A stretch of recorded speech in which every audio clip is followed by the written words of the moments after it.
Systems work, people fail. Welcome to InsureMark's Advisor Mentorship Podcast with Vice President Jeremy Hauser.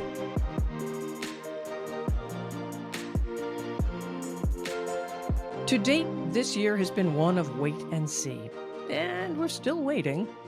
Inflation, the Fed, and concerns about economic growth have many investors scratching their heads. So, Jeremy Hauser, how is this impacting your advisors? Well, it's kind of like a baseball saying of ours, since I played it back in the day. You're playing the ball. Nothing else really matters. It's just you against the ball. And so that's really where a lot of advisors are sticking to their plan and process for 2024, hoping and interested to see what Fed rates, interest rates are going to do, looking to see what market volatility looks like. But I know for this year, just really sticking to the process, continuing to hire advisors.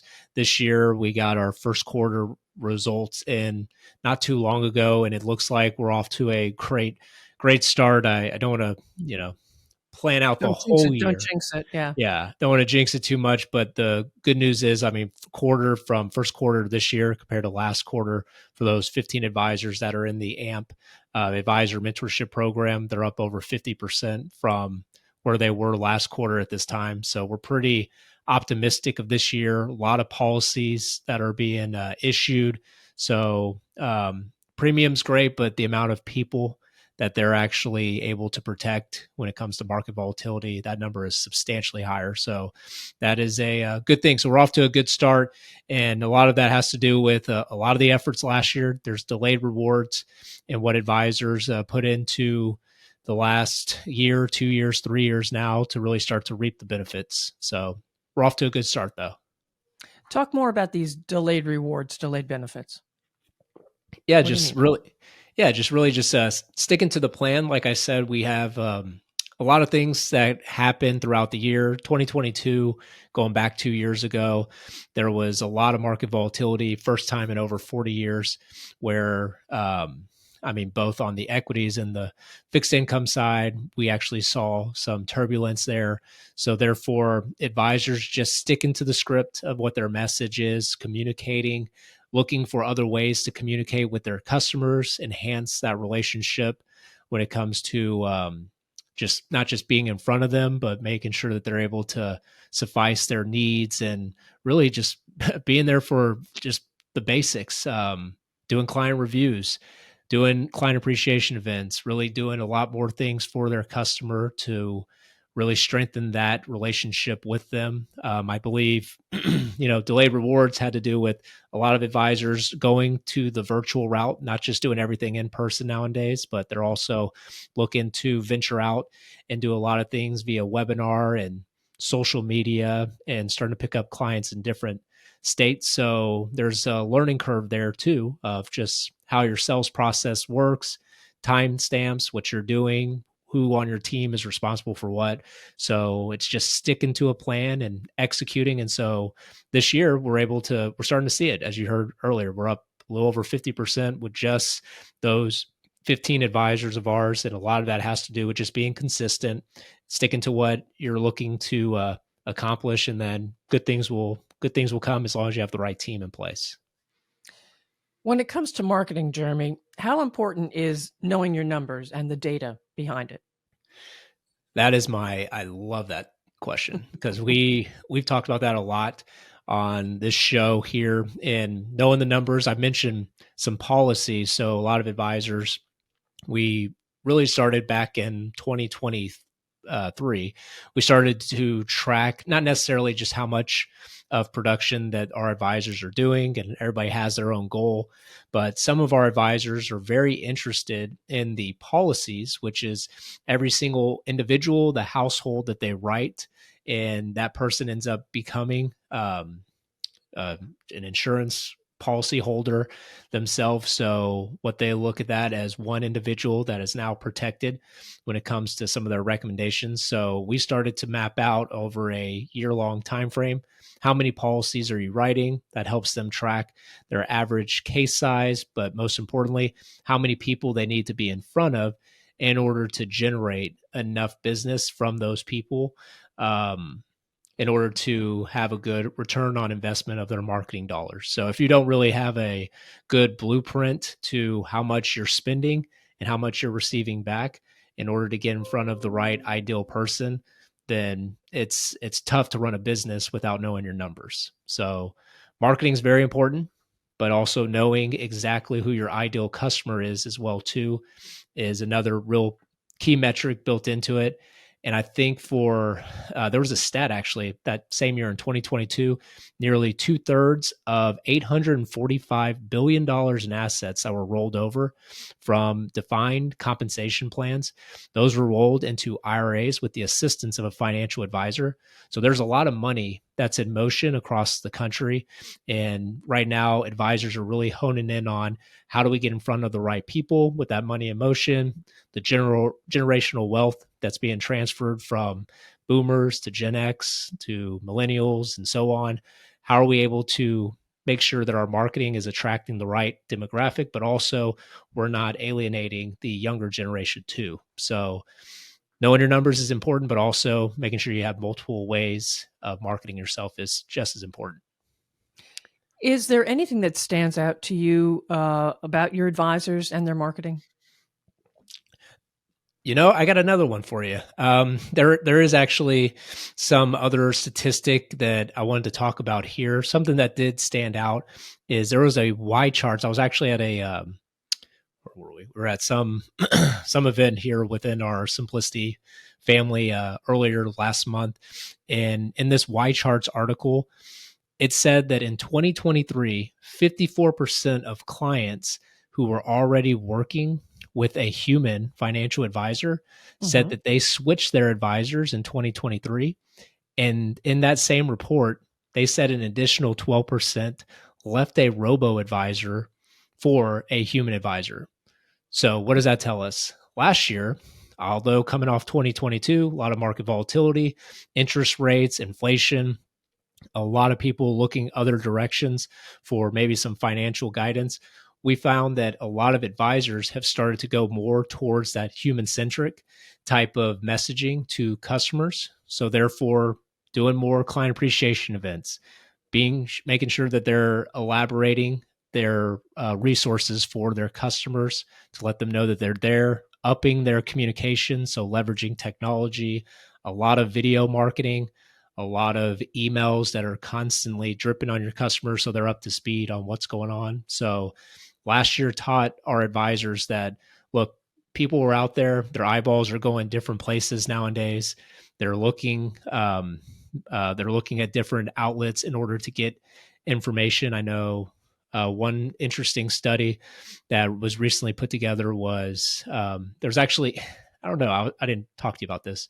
Did you happen to hear about there was a podcast a couple weeks back that went live with Joe Rogan? He's got one of the top podcasts Right. in the country, and Tucker Carlson recently fired from Fox.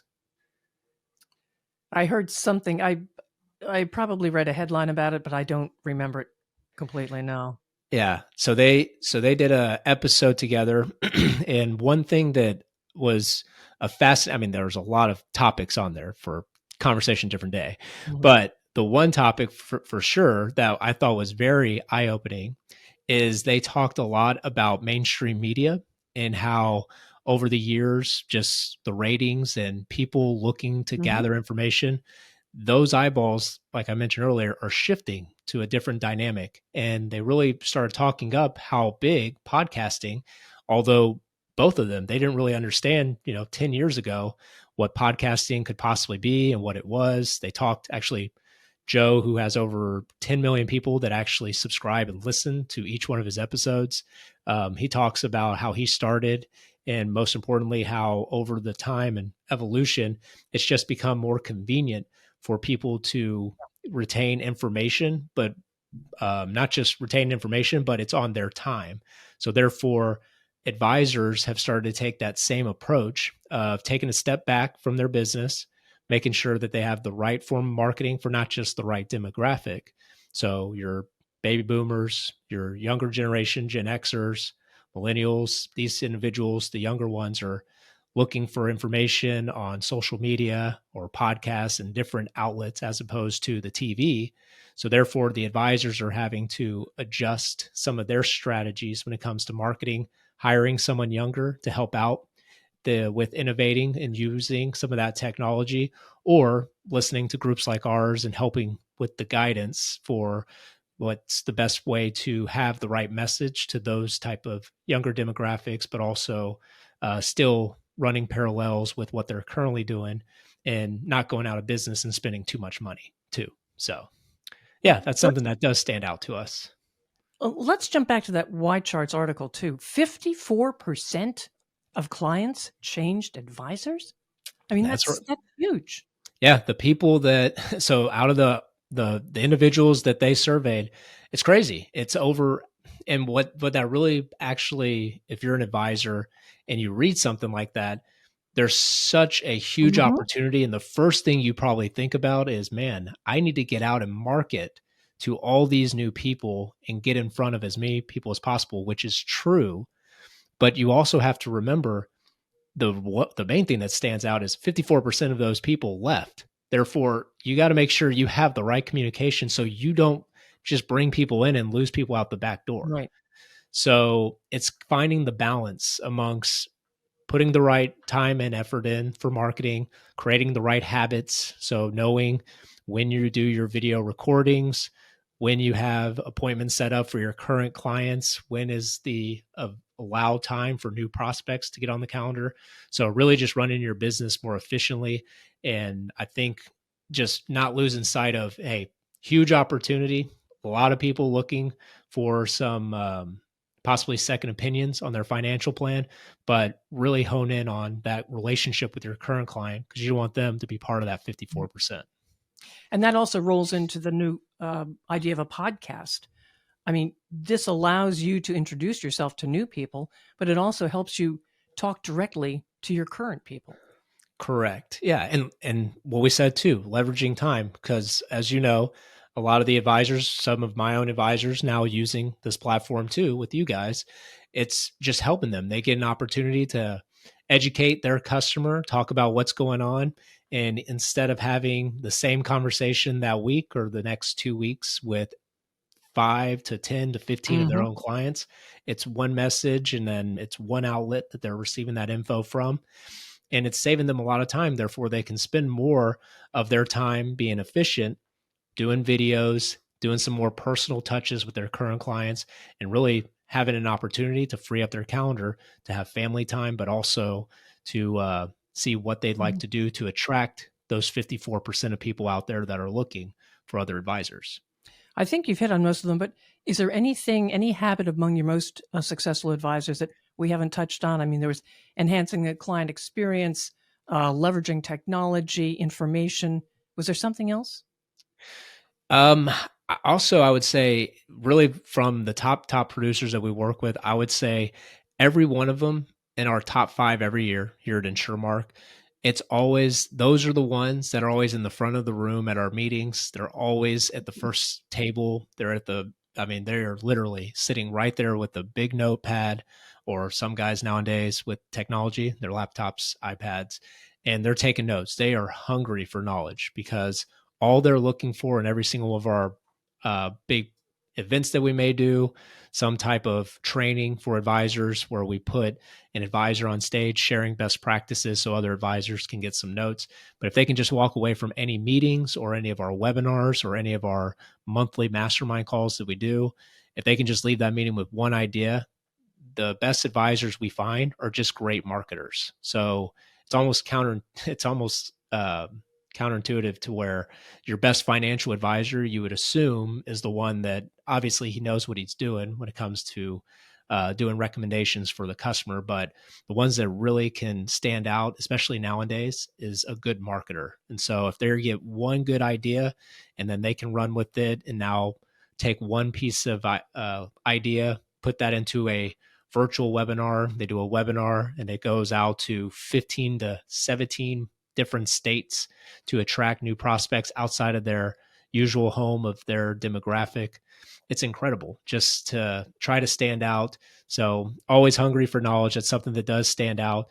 They're constantly waking up early. I can tell you that I think every one of, well, out of the 15, I don't want to call anybody out.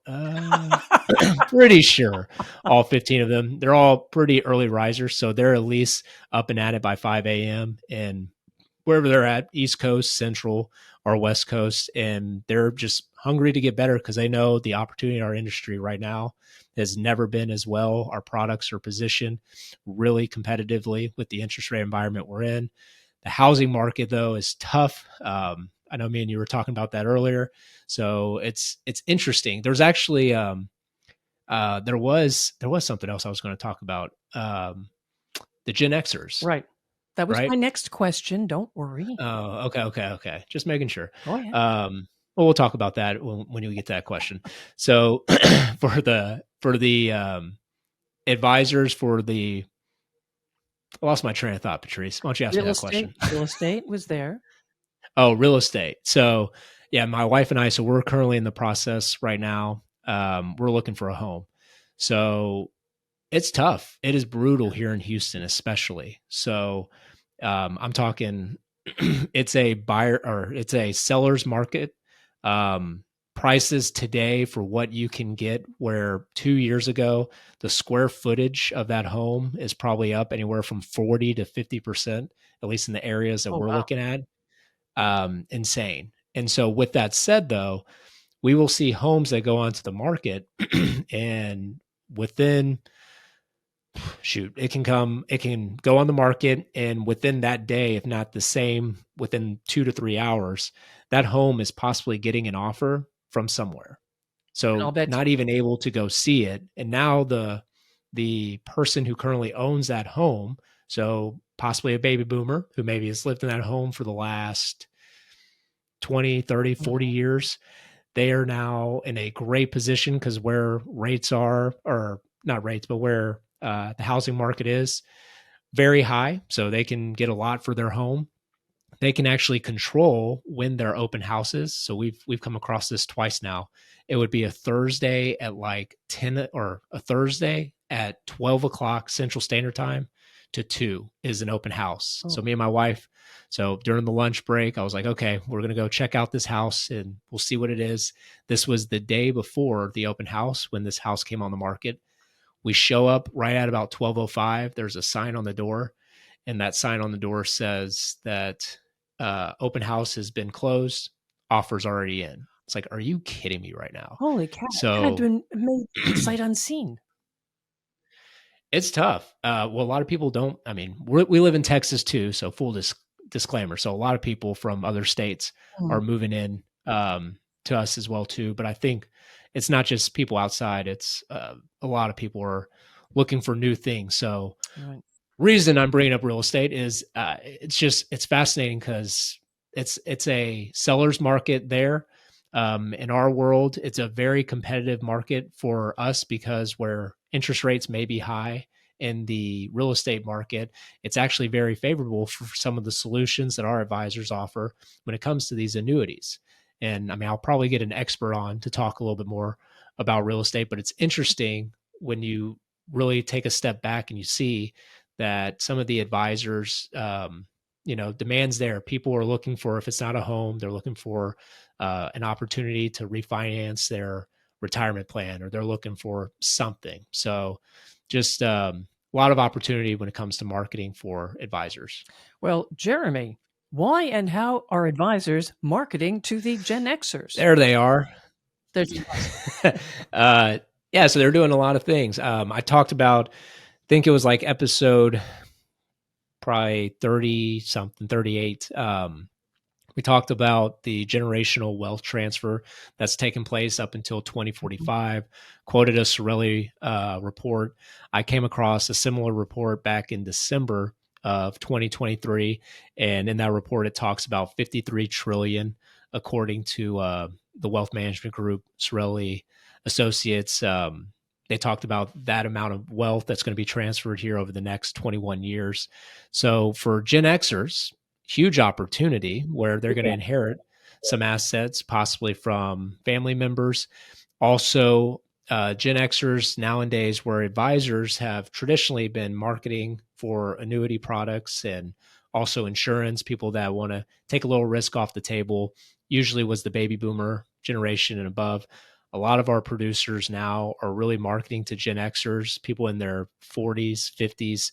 The oldest Gen Xer, I believe, is 61 this year. So, or sorry, is 59 this year. And then the average age of retirement.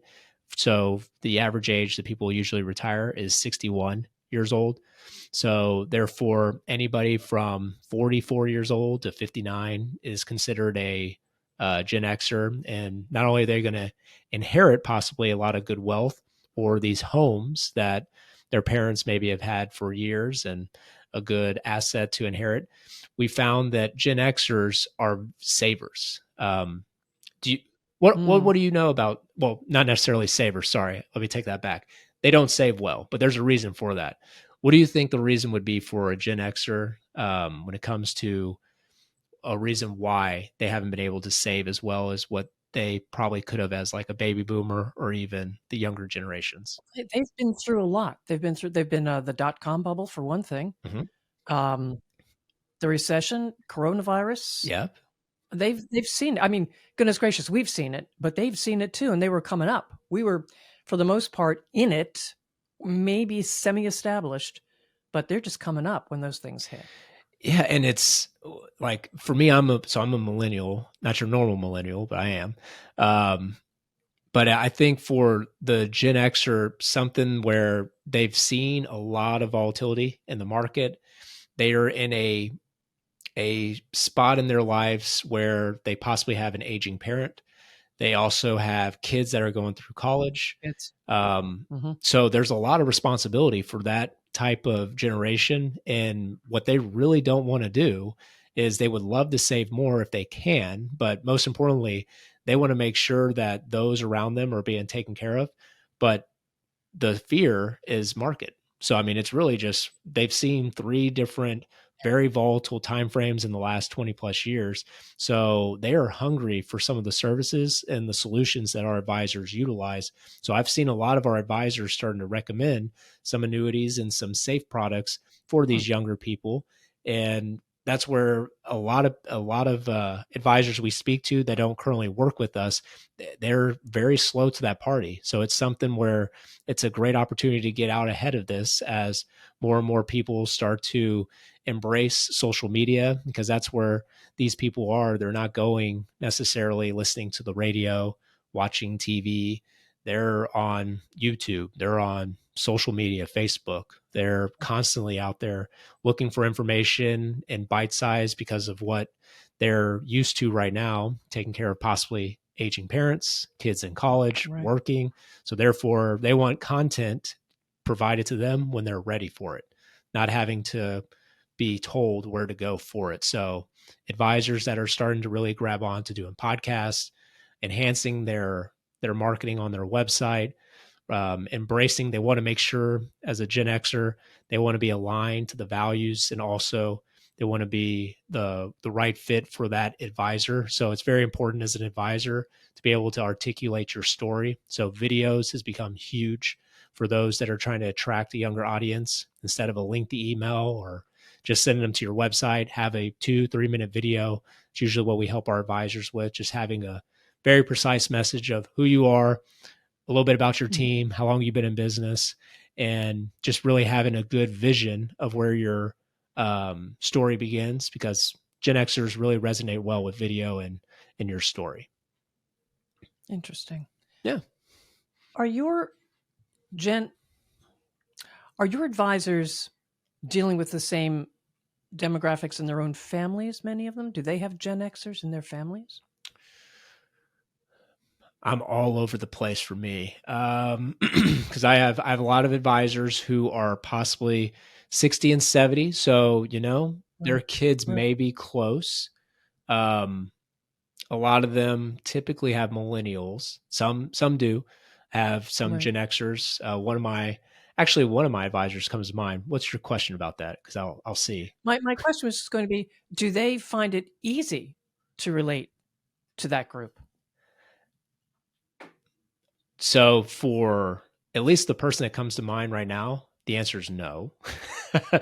um, and the reason it's a no, it's tough because the way that they're used to having things done for them a certain way, um, it's just the tech part. It's really technology. Yeah. Yeah. Technology is so challenging for a lot of people. God bless the ones that are in there, the baby boomers that have adjusted, adapted to it, and they're leveraging it so they can actually be pretty efficient. But some people just said, you know what? That's not for me. Mhm. They hired somebody else. So I think that's one of the main things advisors who have maybe even their own children that are Gen Xers, it's tough to teach them anything when it comes to where they should be. It's easier for them to teach them what got them to where they are, which is very successful and it works. But you might find yourself in a predicament to where in the next 2, 3, 4 years, all of a sudden, these Gen Xers are now in retirement age, and you're supposed to now have a communication process to them. But your marketing plan has always been, I'm going to be on radio, or I'm going to be on, I mean, some do TV, but I'm going to do workshops constantly in person. Nothing wrong with it. It's a good process. Mhm. But for the person that's in their 40s and they have another 15 to 20 years in their business, and we have all this generational wealth that's going to be transferred to the younger generation, it's okay to start stepping out of your comfort zone, partner with good teammates, and put together a process to get in front of the right audience at the right time. So I'm just trying to think it out loud for No, that that's particular great. advisor and his, if I could imagine him doing one of these podcasts, it would probably take us a solid 2 weeks to get him comfortable with just opening the lens. So, um, yeah. But So, this all goes back to your top advisors, how they're always learning. They're constantly learning. and embrace and change. Yeah. I Yeah. mean, always embrace and change. So that's where, yeah, it's a whole other conversation. But yeah, constantly learning, constantly embracing change, habits, being willing to change. But really just technology, just having the right people on your team to where if it's not you, somebody else on your team can take care of that front, or at least you're partnered with the right group that's going to help you get there. A lot of what you guys do at Proudmouth, I mean, especially when it comes to podcasting, social media, some advisors can go hire somebody or they can just hire your team. So you guys have been great for those advisors that finally it took them about 2 years, some not just one, but a couple of advisors. It took them a little time, but eventually the message finally sinks in of, you know what, this isn't going anywhere. I might as well just hire somebody, or I might as well hire you guys instead of continuing to find some younger person to maybe bring in house. So Lots of good stuff there, Jeremy. Is there anything we've missed that you wanted to touch on? I have no idea. Um, no, Covered a lot uh, of good solid stuff on it. yeah, I think for one final message would be we love some of the feedback. It's been awesome as the episodes. If you're still with us on this one, we've been getting some good feedback thanks to those that are listening. We actually had a pretty cool thing happen earlier this week.